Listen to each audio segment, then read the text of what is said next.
It was a frightened and weary nation that headed into Memorial Day weekend 2020, having been drained by a divisive impeachment trial, shocked by Kobe Bryant's death and traumatized by a worldwide pandemic unlike any calamity in living memory. Americans had grown tired of waiting in line for groceries, hoarding toilet paper, arguing over which workers are or are not essential, managing schoolchildren without schools, missing baseball, basketball, restaurants, amusement parks, movies and malls, being shut in and locked down, or, at great risk to themselves, serving those who were shut in and locked down. They were advised to spend the summer's annual 3-day launch party at home, but many were having none of it and saw the long weekend as a chance to finally put the crazy first part of the year in the rearview mirror. The days were long and getting longer, and in northern parts of the country such as Minneapolis, it remained light well into the evenings.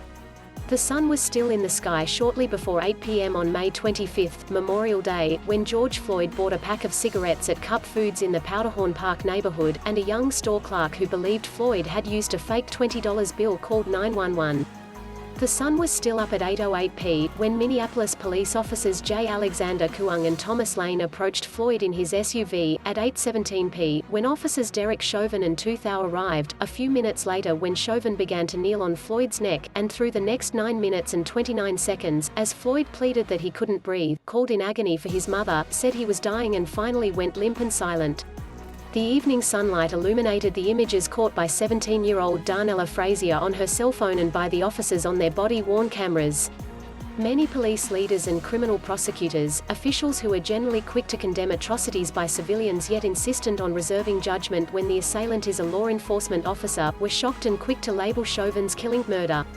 Meanwhile, those of us in the sometimes excessively cautious news media described the same killing in self-consciously awkward and noncommittal terms, writing for example that Floyd died under the knee of a police officer. Only after the jury said it was murder, nearly a year later, did the news consistently affirm the grisly reality we had all seen.